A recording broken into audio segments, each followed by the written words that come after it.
Okay, let's get back to this. Okay, so what is the Marshall attack to the RuyLopez, you ask? Probably you know. Some of you might say, what's the RuyLopez? Well, RuyLopez got named after somebody who was playing chess a little over, I'd say, over 400 years ago. And, earlier today we focused on this move. Oh, wait, I have to make an exam board. Okay, give me a second here. I forgot to do this earlier. Okay, now I can draw circles and arrows. Okay. All right, so e4, e5. Earlier we looked at bishop c4. Now we're going to look a little bit at bishop b5. Now, today the super grandmasters play for a draw with black. They like to play knight f6 and castles, and knight takes e4, and you set up what they call the Berlin Wall. Why can't bust it down? So black gets his draw and achieve the desire of drawing with black, and then tries to win with white. So there are many variations of the RuyLopez. Let's we're going to basically discuss at least one line. Maybe we'll have time for another one. We'll see how it goes when I get there. Okay, so a6. Now, bishop a4. We can. I'm not going to discuss the exchange variation. I want to just focus on the Marshall attack today. Okay, so now black plays knight f6 and white castles. Okay, so black can play knight takes e4, and they call that the open defense because it opens up the center. And it's perfectly playable. But the main line RuyLopez goes bishop e7. And now rook e1, because knight takes was a threat in that position. Now black kicks the bishop. And this starts to reach the main line RuyLopez. Now, black would love to bring his knight over here and trade off this bishop. That gets the bishop pair. But he can't do it right away because this pawn would fall. So the main line of the RuyLopez continues pawn c6. Now, white plays his pawn here in order to provide a flight square if and when this move comes. Okay, now black to play. The main line is castles. Now, this gets a little tricky. Those who have been following my broadcasts or taking lessons from me, white's strongest move is to play h3. And, this is a move that I criticize constantly. I even posted a video on it. I think it's in my How to Play the Openings playlist. But I was taking some squawk from some people that weren't paying attention, trying to tell me that, there are many times you do this move. And that was something I agreed with. The point I was making in my video was there were many games players were early on in the position playing a6 and h6. And I talked about this a little bit in my video this morning about the two knights defense. And I dubbed it the internet defense, independently invented by thousands of chess players who don't study chess properly. Anyway, the idea is, white wants to play d4, but if he plays d4 too early, black equalizes with bishop g4 comfortably. And, now black has a threat. Pawn takes, and bishop takes. And if white takes back with his queen, he keeps his pawn structure intact, but he loses a pawn on d4 and no longer keeps the bishop pair should black choose to capture the bishop on b3 with the knight after the queen gets out of danger. And the alternative is to accept a bad pawn structure, double pawns, and take back with the pawn. So, white could play this, but black is fine here. And I'm not going to go into the theoretical discussion from this position because that's not the aim. I just want to introduce the main line and some of the ideas thereof so that we can see what this Marshall attack does, okay? Because it's something, you know, it's useful to know as black, but it's also useful to know as white, because you need to know how to play against it, because we'll see when we get there. Okay, so let's just back this up, and let me introduce the other main line, H3. Now, black continues with knight A5. There's another line, the knight will go back to B8 at some point. They call that the Briar defense. The bishop comes back to C2, and black strives to get his share of the center. Now white plays D4. Now it'd be a mistake for black to exchange here twice, because he's going to be left with an isolated and backward pawn. So white is threatening to win a pawn on E5, so black continues with queen C7. And now white usually plays knight D2, and black will bring the knight back here. And there's two ways to go here.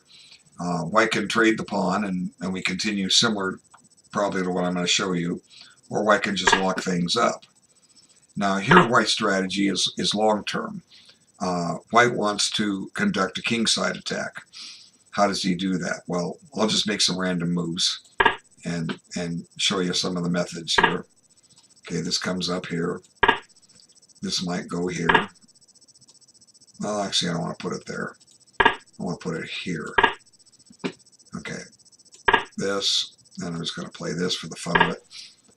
Now, black may also play G6 now or later. Let's delay it. Instead of rook C8, I could have played G6. Let's delay it. Now this comes here. Now this king will come over here to some point. And now black plays this. Now white has the option in some of these positions to play the rook over. Hans Kamak, in his book Pawn Power in Chess, he called this knight sack on this square the Benoni jump. He had a bunch of unique terms.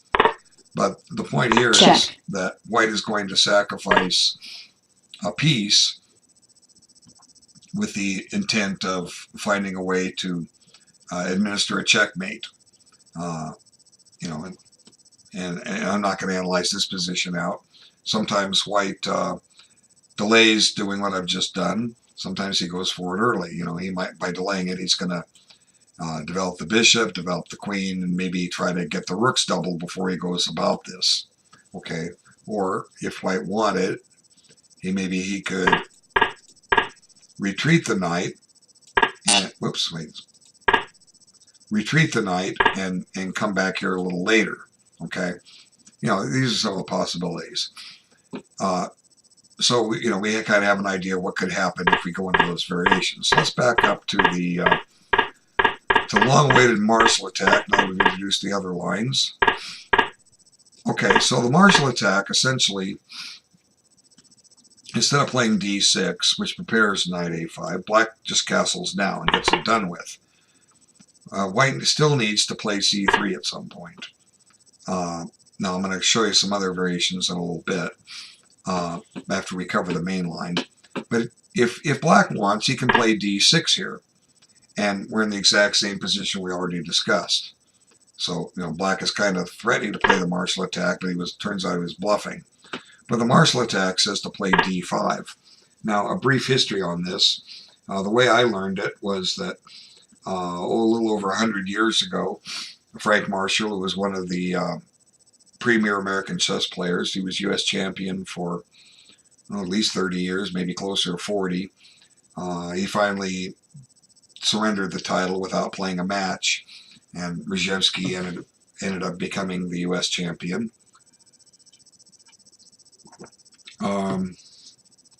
He discovered this line, and black gets attacking chances here, as we will see. And you know, the way I read the story was that Marshall saved it for that special opponent. You know, he might, you know, if he was playing the average master in New York City where he lived, he would beat him with anything. So he didn't want the opening known, and he saved it for the right time, as I mentioned, and the right person was none other than Capablanca. Okay, and they got paired in a tournament, and Marshall played this. And as I read the story in a chess book years, 45, 50 years ago,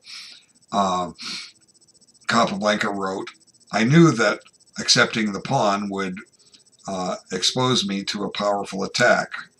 And I'm doing the best I can to quote this, but it won't be verbatim. "However, my instinct told me I could defend against the attack, and I would be a pawn ahead." And guess what? That's exactly what happened. Marshall introduced the Marshall attack and lost with it. But suddenly, then this game, they started discovering all the intricacies of it, and became a very, very popular opening. So let's see what happens here. Okay, pawn takes, knight takes. Now here's the pawn that white wins. Okay, knight takes. Now black captures here, and then this comes here. Now here we reach a divergence. There are two moves that are common in this position. Marshall played, this is the old line, this is what Marshall played against Capablanca. Now if you look at white's position, only one chess piece is moved on the queen side. So this is one of the reasons that black can get away with this pawn sacrifice, is white is lagging in development. Okay, so we got to get these pieces developed. But here comes the black counterattack. And this is the best place to put the rook. And now I think this is the main line. And, this gets very, very tricky. And I don't, if you get, there's an entire book published by Chess Digest in the Batsford series in 1974 in the Marshall Attack. They have a whole chapter or two devoted to these lines. Plenty of games and plenty of analysis. So, I can't cover more than a little bit. Otherwise, we're going to be here until 1st of November, okay? So, suffice it to say, this is under attack. Now, one line is to play h3. Now, black has, I believe, a tricky move here.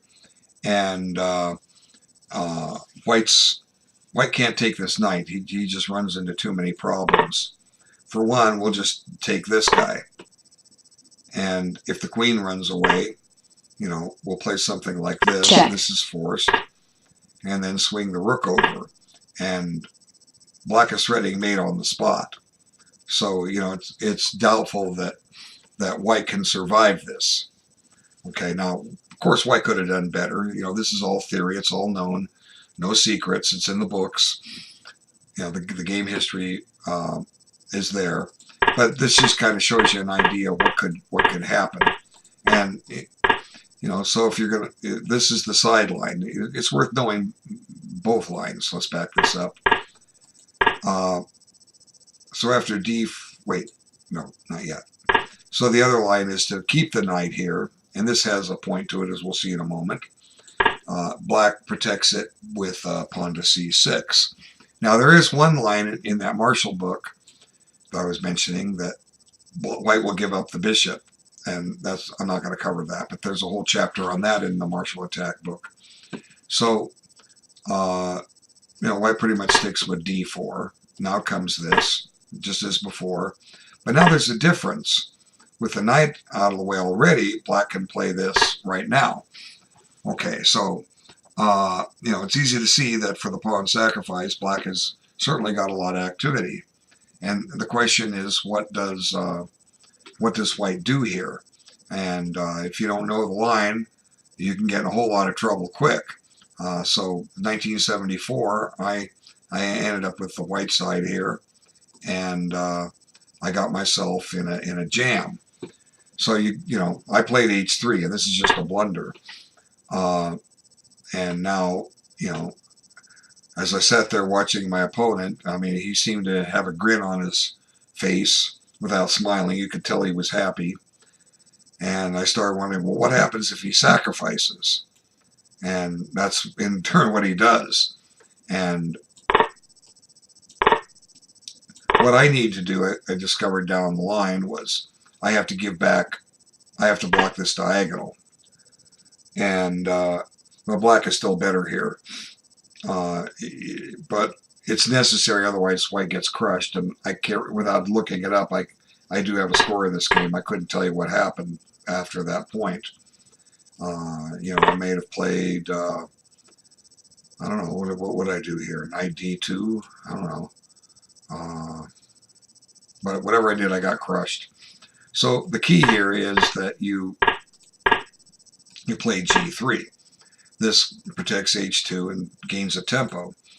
But now black plays something like this, and what black would love to do is park this bishop here and plant it in here and deliver a checkmate.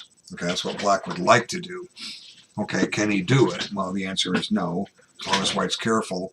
There are many lines here. This is one of them.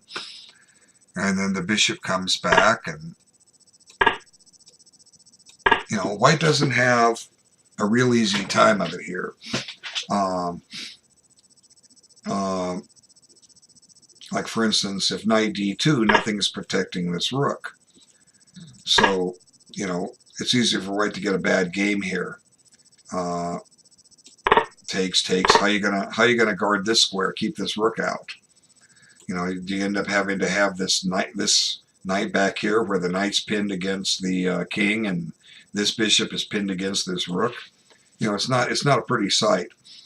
Now, about 4 years ago, thereabouts, there was a tournament being broadcast live on chess.com.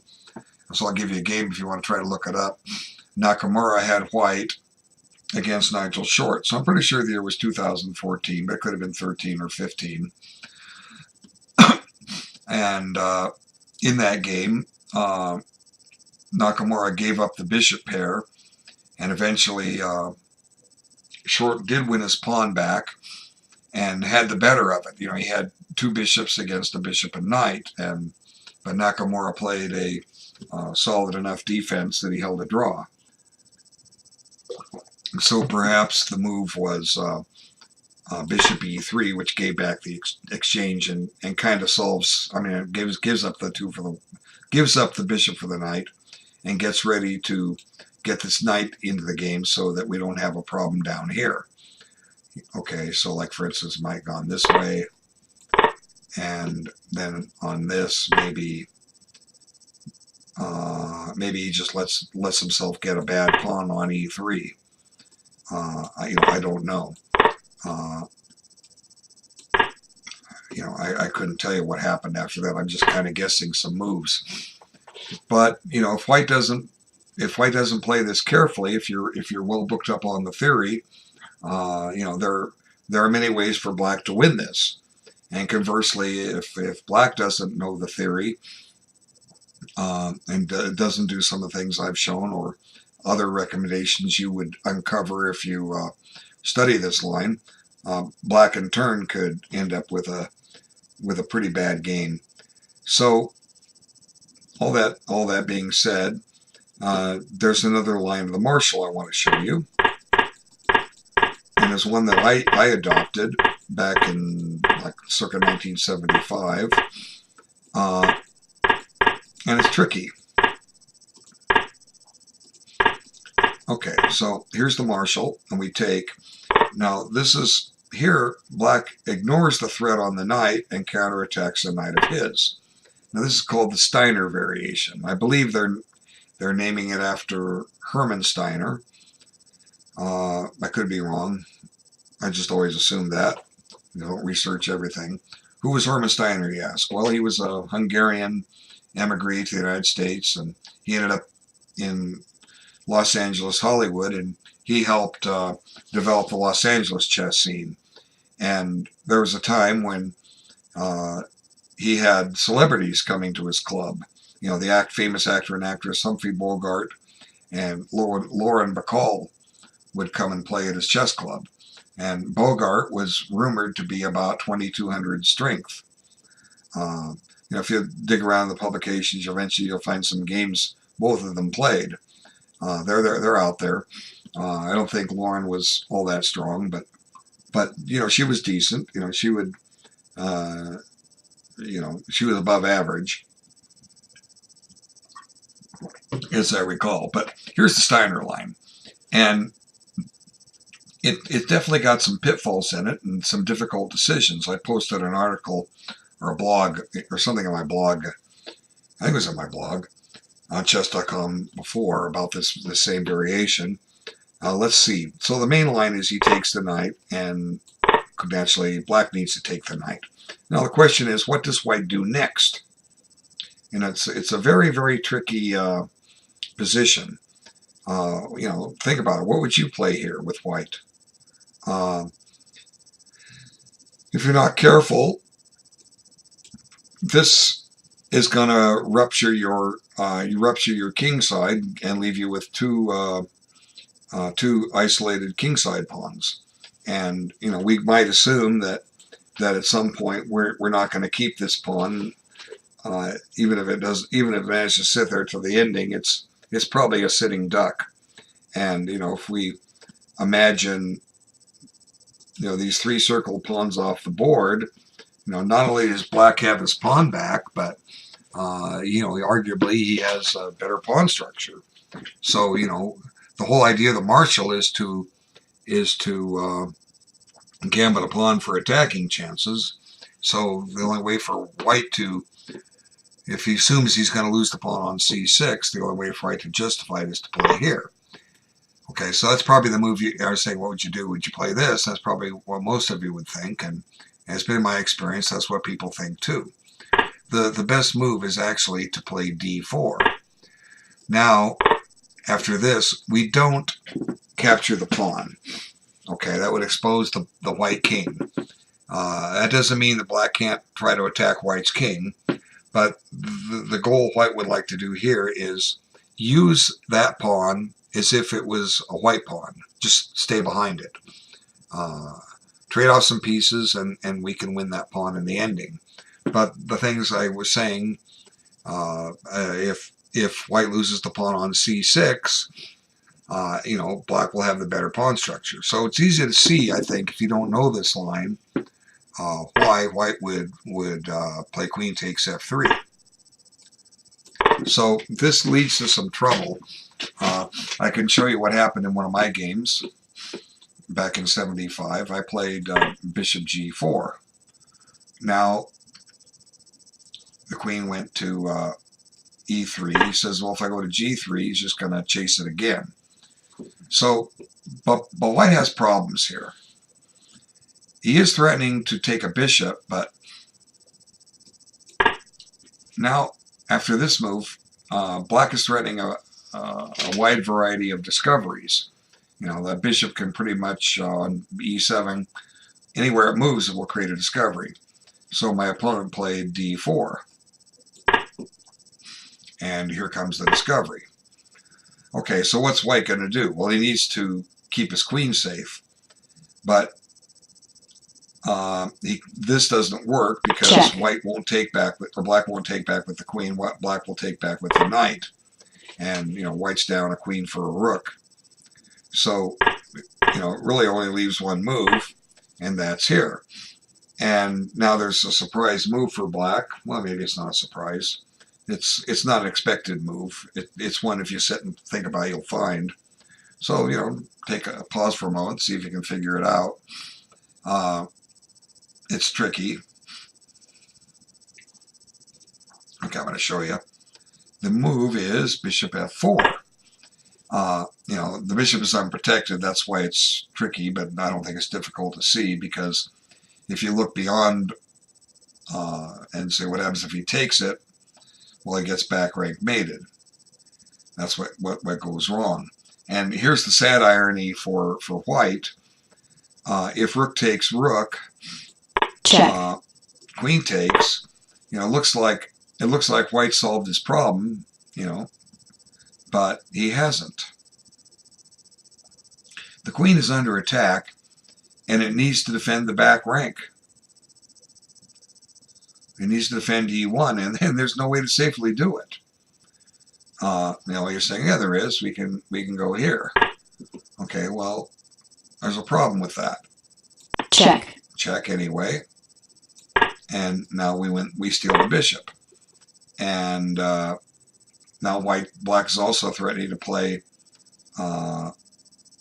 queen takes b2, causing more damage. Not only is black a piece ahead, he's about to, maybe win a rook. So it's easy to see that white's in a whole lot of trouble. And trading queens doesn't necessarily help because the threat is still there. So, black's a piece ahead, black's winning more stuff. So in this game that I played after bishop f4, white chose to play rook e3 and give up the exchange. But this, 15 moves in, white has a losing game. And I went on to win. Okay, so let's back this up to the, whoops, I backed it up too far. Okay. No, that's the Ponziani. We do that later. Okay, a6, bishop a4.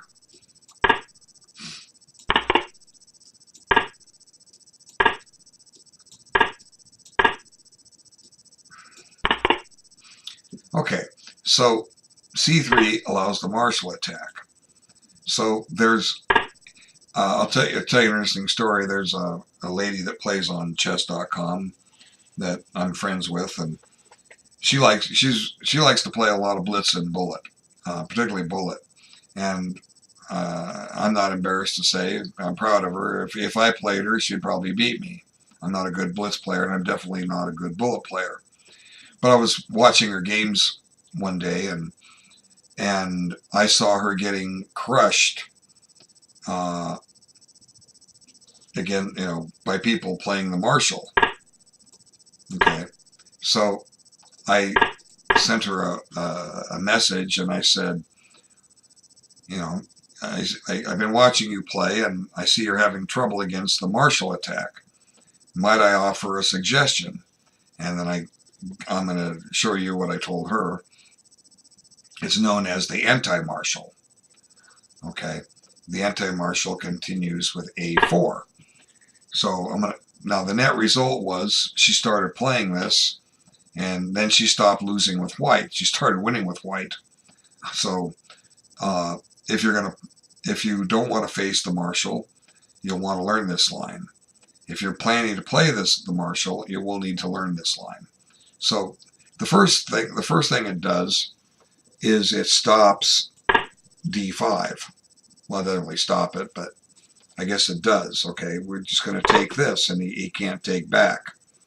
Okay, because of the pin. And if he takes here, we'll just take the knight. And I think white is doing fine here. He's won a pawn, as in the Marshall. But black has an attack. Doesn't have an attack like he did in the Marshall. This pawn is in his way. Does he want to go two pawns down to try to attack? I don't know. This pawn is weak. It's not going away. White shouldn't play to win it now, but it'll be a problem, in the ending if black makes it that far. So we've seen what a4 stops. It stops the Marshall. Now, I want to throw something. I don't have the game score in front of me, but I'll tell you where to find it. If you go into my video lessons group at chess.com, I had a topic I did a number of years ago. It was members post your best games here. I'll do an analysis, and I was curious. Want to know more about my members. What's your best game? I don't run promos like this often. It's been a while since I've done one, but I end up with a whole bunch of requests, and I got through. I did them all. Did a video of every one of them, and without knowing the game score, it's either the first or the second. Might even be the third, but it'd be easy to find the third, entry into the thing. Black ended up seeing the anti-Marshall and still managed to play an offshoot of the Marshall. He still got d5 in, and arguably white didn't play it correctly, but black ended up with a fine game and went on to win. So what can we do here? Bishop b7. Now, I haven't studied this in a long time. I learned about this in '76. I was rated around 1850, 1900, and I was playing a 2100 in the last round of a tournament, hoping to play the Marshall against them. Probably I was going to use the Hermann Steiner line. And I got met with the anti-Marshall, and he was a good player. He went on to become a senior master, and I lost with black. I don't remember what happened without digging it up, but let's just take a look. Okay, he probably played that. Now white's rook is loose. Now if you take with the queen, you're putting your queen out of play. If you take with the bishop, then let's look at the Marshall attack now. There's a difference. What's the difference? Well, we're missing a rook each. You know, I was showing you lines where that rook was coming over here, causing white problems. Will that make a difference? Let's have a look. Now, I don't know if this line is in the books or not, but we're just having some fun. And I don't think this is the line that the person played against me back in '76. Well, now there is one subtle difference here. The knight is defended by the bishop, so black doesn't need to stop and spend a tempo with c6. And with his bishop here, he certainly wouldn't want to. So black can play this directly. So, you know, maybe we're onto something here. Queen h5, but now maybe we can play h3. That was a move that we couldn't play against the main Marshall because of bishop takes h3. But, you know, it's going to get tricky. You know, I'm just moving pieces, trying moves to look at. This doesn't look too appetizing. So allowing this doesn't look fun. Let's push this. But now the white pawns are getting weak here. Let's go attack it. I don't know, maybe white has some resources here. Let's trade off the queens. I mean, I don't know. I'm just, you know, here we attack it. Now this doesn't offer a queen trade. King here steps into discovery. King here, you know, this pawn is pinned. I mean, I don't know if this is any good, but it's a square black could go to if he needed to. Not to mention the fact that if this queen finds a way to get on this diagonal, you know, white may very well get checkmated. But you know, who knows if this line is covered or not? Like I said, in the books, I know that the game I quoted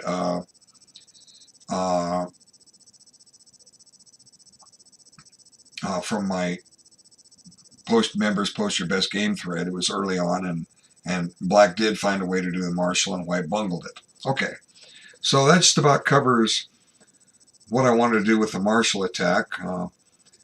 Let's. I still have a little time here before I take a break, and I want to show you one other attacking idea. Well, two others. One is this. This is the defense. Castles. I think it's or c3. Now knight f6, and I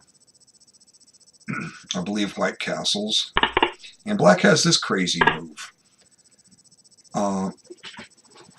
It's an offshoot of this. I had a friend who was 2,000 strength.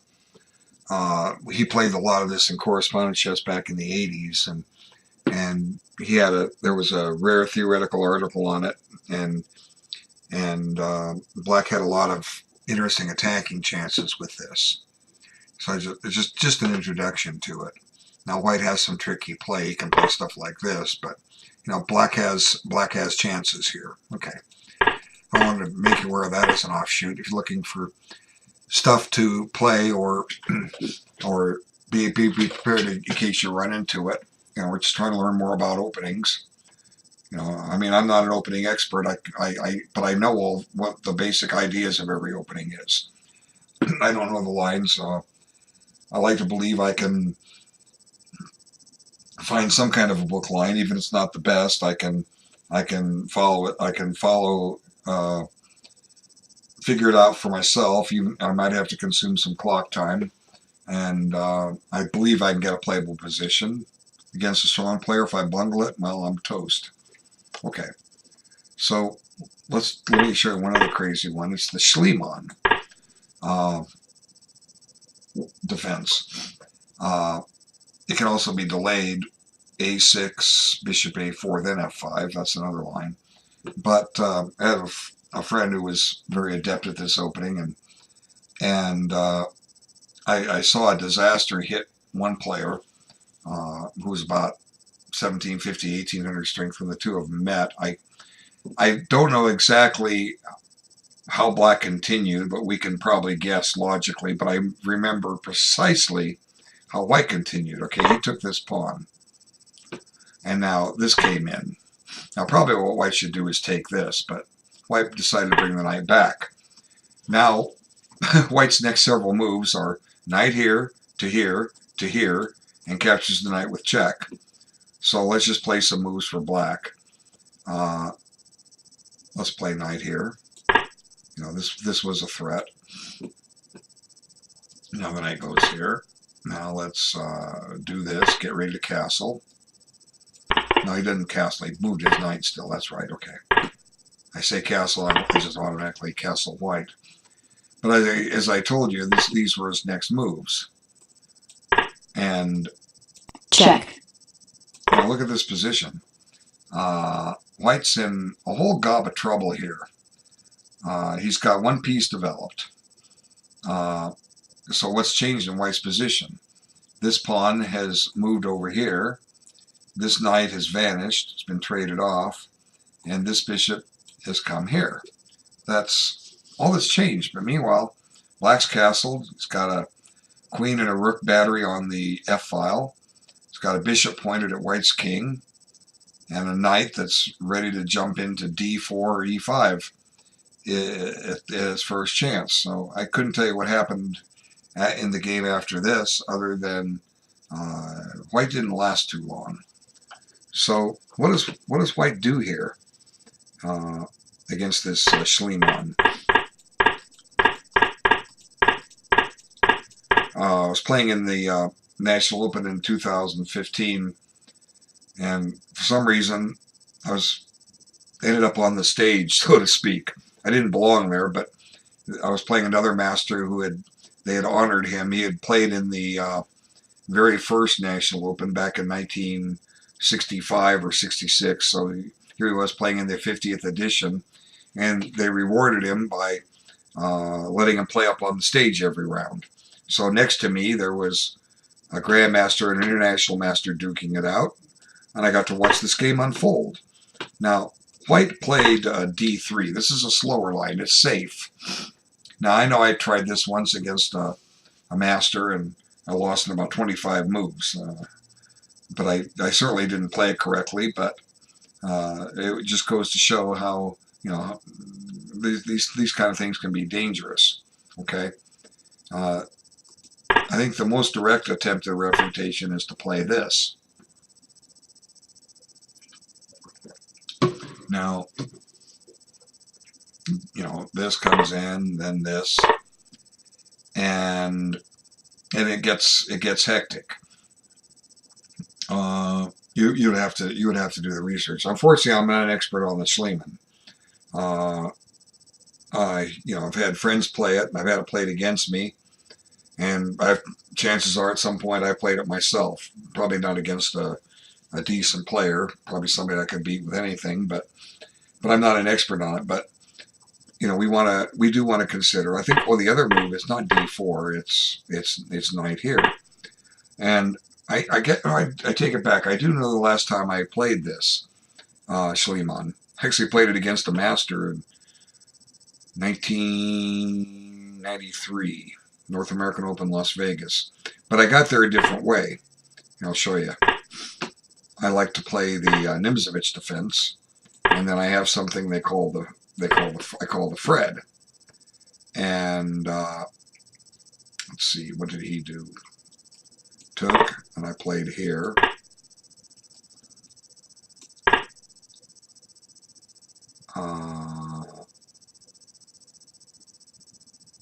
How do we get into a Schliemann? Oh, no, he didn't take on F5. He played here. Now E5. And bishop here. Now we're in the Schliemann. And I actually had a very, very nice game against him and kicked his butt. Now, where did I post a game of this?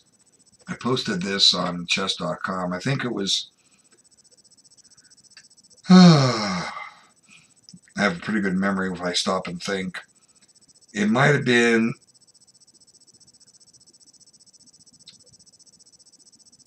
I'm pretty sure. Okay, I had a vote chess game way back in the early days of my video lessons group, six years ago. I had some vote chess games. A couple were played with Fisher Random Chess 960, and there was a couple played straight out of the English, or not the English, the regular position, where I was either playing the English or playing the King's Indian attack as white. Yeah, I think that's it. I played the Fred as black, and we had some technical reason I had to forfeit a couple of games to start them over. And the second game, I can't remember exactly how it went. Well, actually, I can now I think of it. It didn't go like this, but we had a chance to go into this position, and I posted the game in the notes. So if you remember our video lessons group, go back to the vote chess, and it's normal chess, and I'm black, and you'll find it. But I'll dig it up one time and share it here. But if you're curious, you can go look for it now. Okay, so what happens here?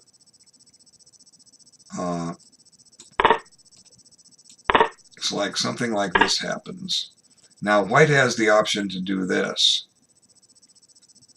That gets very tactical, and it seems like, now let's see, this is loose, so maybe it's bishop d6.